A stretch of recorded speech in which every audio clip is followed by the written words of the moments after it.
Yo, what's up, everyone, and welcome back to Boxmining. It's been almost half a week since we last got updated with what's happening on the cryptocurrency news. And to be frank, there wasn't much happening for most of this week. But today is different because we got Tether coming out to say, you know what? Yeah, we're not 100% real US dollar backed. We got some reserves and some IOUs here. So we're going to take a look at what that means and what it means for Tether USDT in the long run. We're also going to take a look at these crazy initial exchange offerings. It's really happening, guys. It's like every single exchange seems to be announcing that they're going to launch an initial exchange offering platform, pretty much just like Binance Launchpad. And honestly, I gotta say, these violent delights will have violent ends. And we're going to take a what's happening over there. So we're going to talk about all these news updates today. Also, I got a special interview at the end. This is with Captain Crypto. He's one of the kind of really cool YouTubers in the space making a lot of content. Also, he's been attending a lot of conferences, and I met up with him in Hong Kong. He's attending Token 2049, and he's going to give us a little bit of an update with what's happening with the offline conference scene as well. So all this and more on today's Boxmining. Remember to click that little like button if you guys like this video, and it really helps this channel grow. Quick glance at the markets, not really much happening recently. So Bitcoin is pretty much at the same point at which we left it last week, 3,900. We got a few altcoins going up and down, but nothing really substantial to report. One thing that I have been looking at recently is what's happening with the offline scene. Because when it comes to offline, a lot of people there are whales, a lot of funds, lots of very wealthy individuals.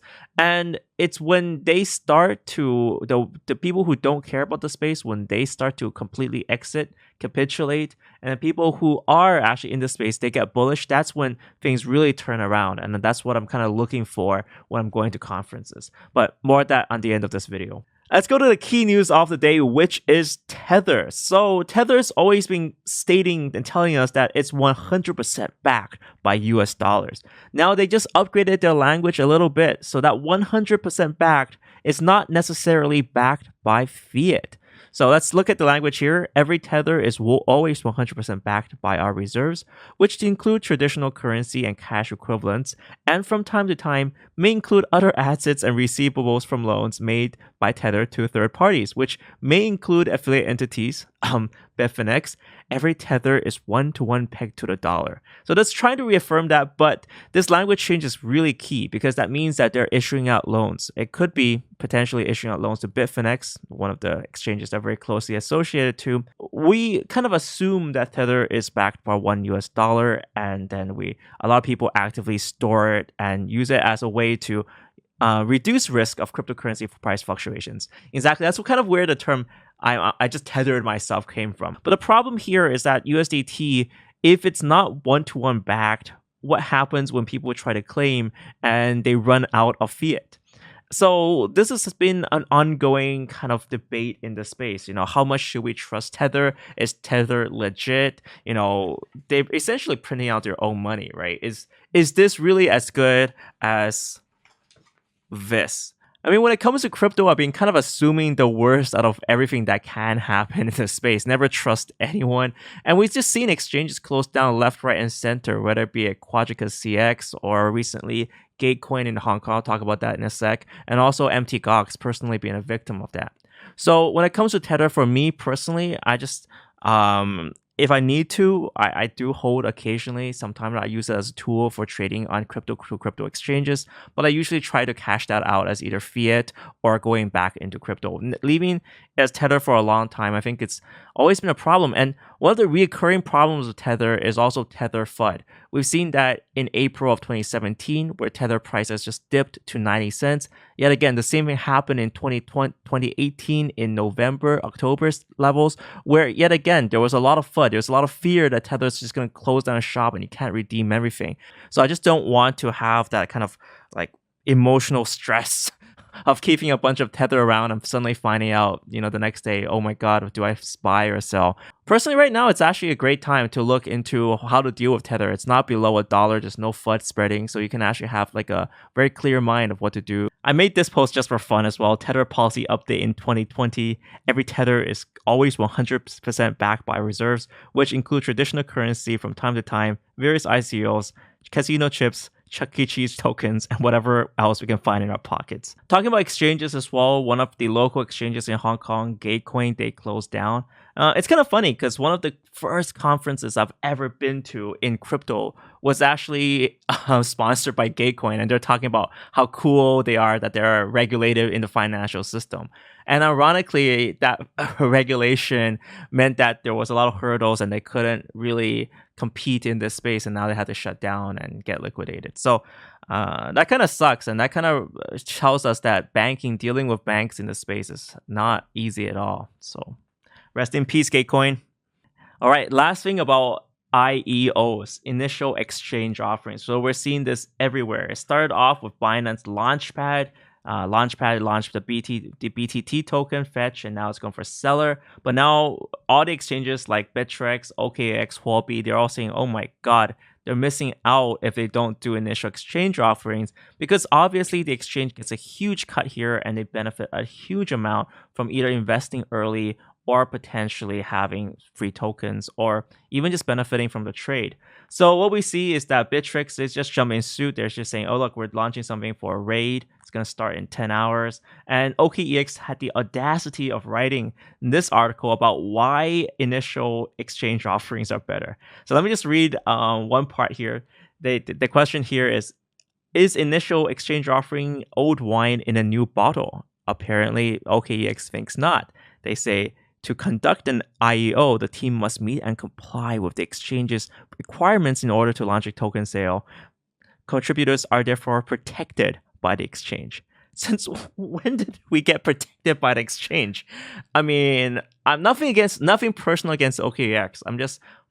I've been very distrustful of exchanges after MT Gox. I know that exchanges don't have our best interests at heart. They have a lot to benefit from listing as many tokens on or launching as many IEOs as possible, because honestly, they can make a lot of money. They can those listing fees, they can take tokens up front, and we don't really know what's happening in exchange black box either. There's a lot of room for a million things that they can do. My take on this right now is that initial exchange offerings are really accelerated ICOs, and with more hype, less due diligence, well, what can go wrong, right? I'm definitely gonna make a more detailed episode on IEOs, just looking at how they're engineered, how the token structures are laid out, and kind of just some thoughts about that as well. So make sure you subscribe to this channel if you haven't done so already, so you won't miss out on what really is happening with the IEO scene.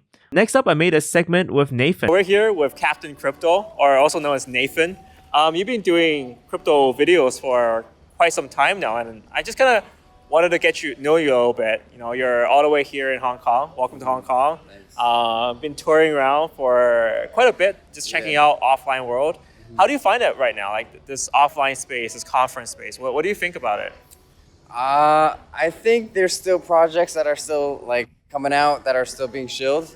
Yeah. So is it too much shilling right now? Like, do you think it's still too toxic right now in the conference space? Yeah, because somebody has to pay for the conferences, so there's still, I don't want to say, I might get in trouble, but fuck it. So there's still people that have to put in money to sponsor all these conferences, right? So they still put in money, they still have title sponsors, and they still have, projects that they're shilling. But I mean, at the same time, I went to Bitcoin Miami in January, and it was 10 times less people. So from 5,000 to 500 people. So there was only 500 people there. Denver, not very many people. It was a good event though. So there's still good events out there. It's just you have to find the right ones. And since there's more conferences than there are days of the year, now I'm very choosy about which ones I go to. Right. Yeah. So. And what's your motivation to go to these conferences? What's your objective? Do you want to learn something? Do you want to see meet particular people? What's your So two things, I guess. For selfish reasons, I want to learn more, from other people. And then I also feel like just like giving the community a voice is very important. Like kind of like I've watched your videos and stuff like that. You're very unbiased, you know. And it's like the community doesn't have a voice. Most people, they just chill. They talk about a certain project and how it's going to go to the moon, and people don't really care if you're not talking about money. But the community is still alive, and at the end of the day, if anyone's going to carry you or like bring you forward, it's going to be the people that believe in you. So I think mainly just like being unbiased, and so we'll go out to conferences. Phil will shoot, and then he'll just come up with a question, and if someone shows their project, we just kind of like cut them out of it. Yeah. So you're just like, okay, we'll record it anyways, but whatever, right? Just cut it out, make it a faster pace later on. Yeah, or like sometimes the audio messes up, or the audio messes, or the focus, or something happens, or if they show their project, we just kind of make them feel like they showed their project.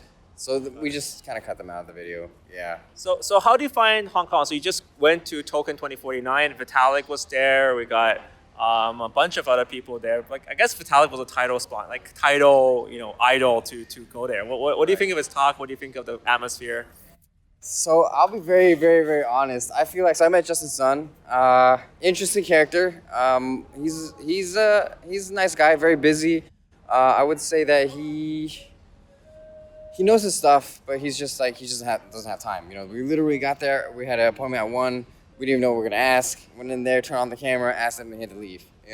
So he doesn't really talk much. He had an interview with Forbes, and then I feel like since they had that Twitter beef, I think like he just invited Vitalik to go over there. And so Vitalik gets on stage, everyone's there. He starts talking. He's like, "Does anyone have any questions?" Nobody raises their hand. So nobody has any questions for Vitalik, and then Vitalik's just like, all right, I'm out, and he just dips. Peace. Yeah. Peace. It's gone. Yeah, that's an interesting spin on it. So I guess we're still at a stage where people don't understand or care about the tech that much. They care about the hype. So do you think that's kind of characteristic of what you're seeing? Yeah, hype and just like holding on. So I've been blessed to meet a lot of like old school people that have been in it for a minute. You've been in what since 2012, right? So you've seen it in and out. Like I kind of regret not going into it deeper in 2012, but started mining back then, but didn't know a lot of people. They didn't know the community back then, so it's kind of like isolated, kind of off in a corner, doing my own mining thing for a while. So how many bear markets or bubbles have you been through?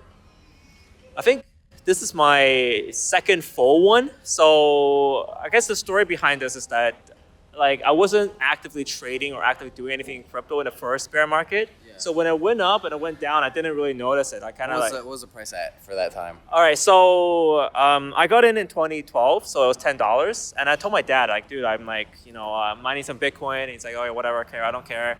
And then 2 years afterwards, he called me. He was like, shh, dude, like, Bitcoin, man, it's 1,000. Oh, not like, dude, but like he was like, Bitcoin's 1,000. You got any more? And I'm like, nope. It's like it's all gone. So that was my first bull run. And then at that time, I watched Bitcoin fall from 1,000 to 300. And I didn't really feel it that much because, like I said, I didn't have that much at stake. And then the second, this is kind of the very full bear cycle. I got in at the kind of the bullish state. And then now I'm in, living the bear state.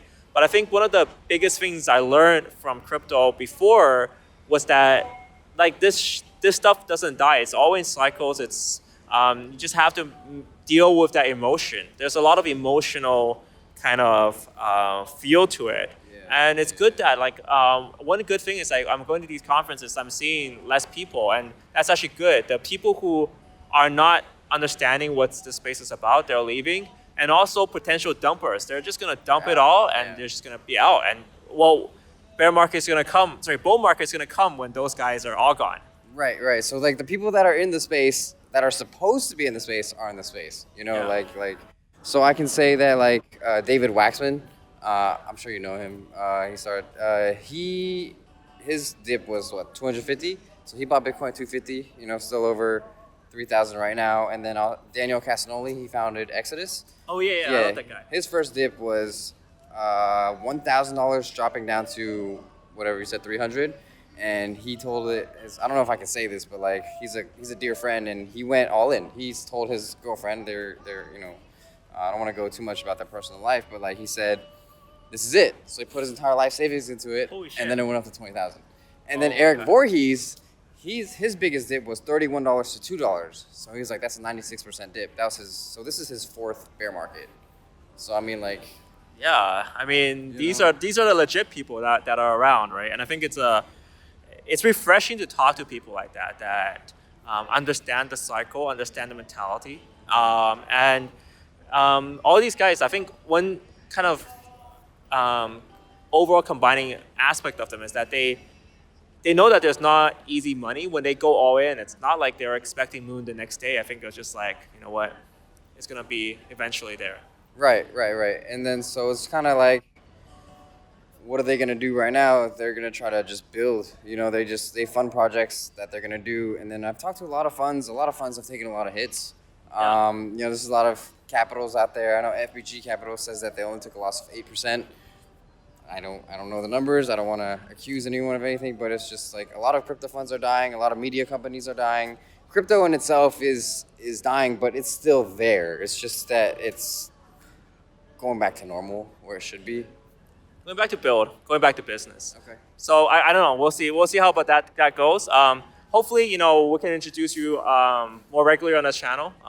You know, we've seen each other for this is like the third time now that we've seen each other. Yeah, we've shot videos together. Yeah, so hopefully, you know, we can come more often and share some opinions as someone who's been through this, you know, like, and you've seen a lot in the offline space as well. So that's one of the things I want to bridge together. You know, the fact that offline is like, it feels like a different world, but at the same time, you know, it's one part of the ecosystem. So hopefully we'll get more.